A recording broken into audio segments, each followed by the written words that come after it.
America के राष्ट्रपति चुनाव में डोनाल्ड ट्रंप की जीत ऐतिहासिक है, लेकिन इसके साथ ही उनके सामने चुनौतियां भी कम नहीं हैं। व्हाइट हाउस में ट्रंप की एंट्री ऐसे वक्त में हुई है जब दुनिया के अलग अलग मोर्चों पर भीषण जंग छिड़ी हुई है और ट्रंप उस वादे के साथ ही अमेरिका की सत्ता में दोबारा आए हैं कि वो युद्ध रुकवा देंगे। लेकिन क्या अमेरिका के लिए इतना आसान होगा? रूस यूक्रेन में अरबों डॉलर के हथियार फूंक दिए गए हैं। वहीं पश्चिमी एशिया में इजराइल बारूदी विनाश की नई कहानी लिख रहा है। तो क्या ट्रंप के राष्ट्रपति पद की शपथ लेते ही युद्ध की दिशा बदल जाएगी? ट्रंप किसे क्षमा करेंगे और किसका नाम और निशान मिटा देंगे? क्या ईरान पर ट्रंप किम जोंग वाला दाव चलेंगे या फिर बॉर्डर पार जाकर अमेरिका अपने दुश्मनों का संहार करेगा? देखिए स्पेशल रिपोर्ट। 20 जनवरी ट्रंप की शपथ, महायुद्ध का अंतिम वक्त।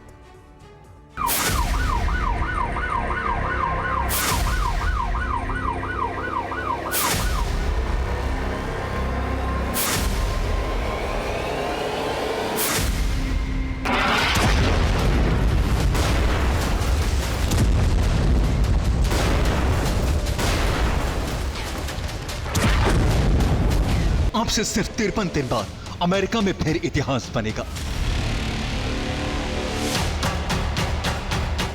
अब से सिर्फ 53 दिन बाद वॉशिंगटन डीसी में डोनाल्ड ट्रंप अमेरिका के 47वें राष्ट्रपति पद की शपथ लेंगे। ट्रंप की शपथ लेते ही वर्ल्ड ऑर्डर में बहुत बड़ी हलचल हो सकती है। 5 नवंबर को अमेरिका में राष्ट्रपति चुनाव के नतीजों के बाद से ही पश्चिम एशिया से लेकर यूरोप और रूस के बॉर्डर तक बारूदी विनाश की चिंगारियां उठ रही हैं।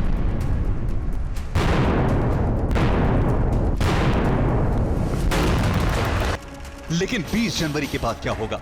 क्या दुनिया सीज फायर की तरफ बढ़ेगी या फिर ट्रंप अपने दुश्मनों पर फाइनल असॉल्ट की तैयारी करेंगे?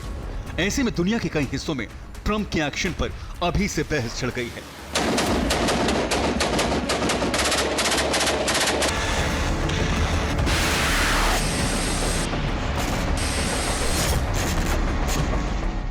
पश्चिम एशिया में क्या इजराइल बारूदी विनाश बंद कर देगा?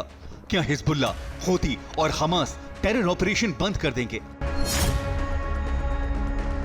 क्या रूस यूक्रेन युद्ध थम जाएगा? क्या ज़ेलेंस्की और पुतिन एक मंच पर आएंगे? क्या चीन ताइवान पर राज की इज्जत छोड़ देगा? क्या अमेरिका ताइवान को और हथियार देकर युद्ध भड़काएगा? क्या अमेरिका ईरान के खिलाफ डायरेक्ट एक्शन लेगा? क्या खामेनी ट्रंप के सामने कोई शांति प्रस्ताव लेकर आएंगे?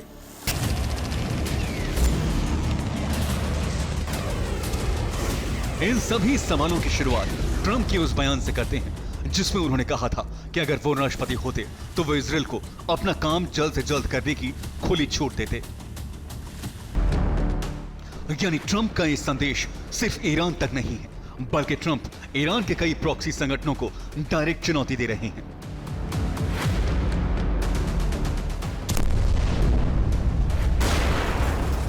इसकी वजह है ये तस्वीरें। समंदर के बीचों बीच धमाकों का शोर सुनाई दे रहा है।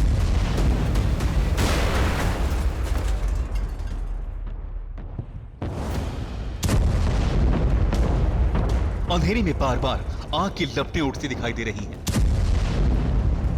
एक एक कर मिसाइल्स जिस जहाज पर बरस रही हैं वो अमेरिका का ब्रह्मास्त्र है।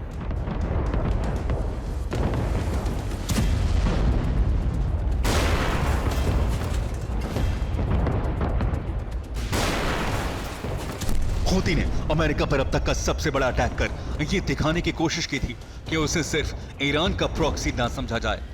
अरब सागर में हूती ने अमेरिकी एयरक्राफ्ट कैरियर अब्राहम लिंकन पर हमला किया, तो वहीं लाल सागर में हूती ने अमेरिका के 2 डिस्ट्रॉयर पर भीषण अटैक किया। हूती ने हमले में 8 ड्रोन, 8 बैलिस्टिक और 3 क्रूज मिसाइल्स का इस्तेमाल किया। दावा किया जा रहा है कि हूती के अटैक में अमेरिका के 10 वेपन स्टोरेज तबाह हुए।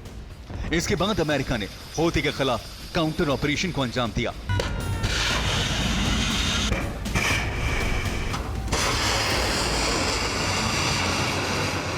उत्तरी अरब सागर से हूती पर अमेरिका ने भीषण अटैक किया। अमेरिका ने कहा है कि उसने अब्राहम लिंकन से दर्जनों फाइटर जेट से हूती पर अटैक किए।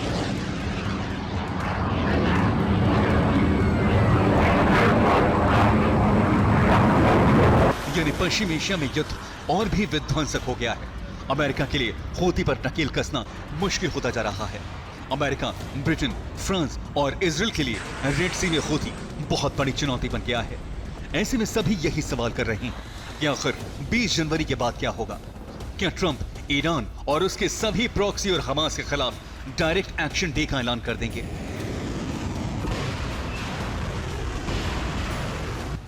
इसकी बड़ी वजह ट्रंप कैबिनेट भी है। ट्रंप ने अपनी कैबिनेट में उन चेहरों को शामिल किया है जो हमास और हूती जैसे संगठनों के खिलाफ आर पार की जंग चाहते हैं। और यह बात अमेरिका में बनने वाले नए विदेश मंत्री मार्को रूबियो के बयान से भी जाहिर है। यानी ट्रंप कैबिनेट ने अपने मंसूबे जाहिर कर दिए हैं। वो किसी भी कीमत पर ईरान और उसके प्रॉक्सी को बर्दाश्त नहीं करेंगे।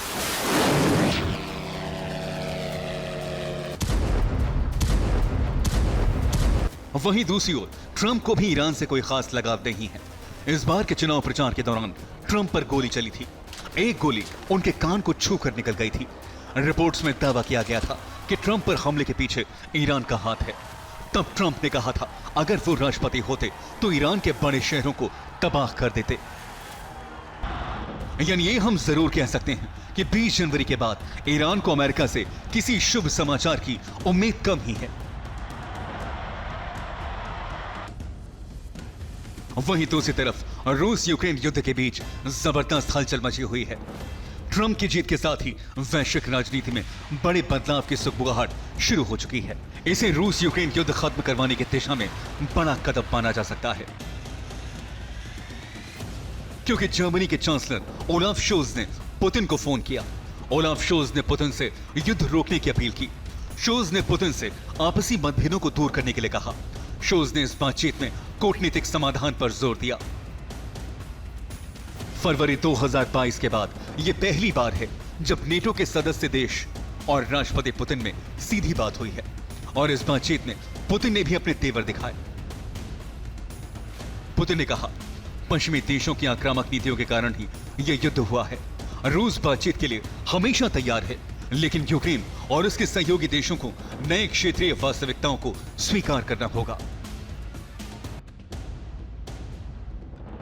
और पुतिन भी ट्रंप को बधाई देकर हिम्मत वाला बताते हुए संकेत दे चुके हैं कि शायद वो भी युद्ध खत्म करना चाहते हैं।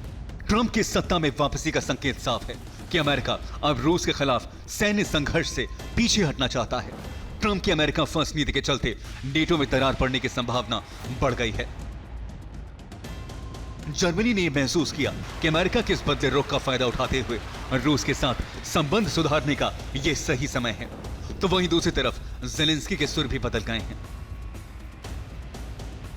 ज़ेलेंस्की ने कहा अमेरिका में ट्रंप के सत्ता में रहते यह युद्ध जल्दी खत्म हो जाएगा।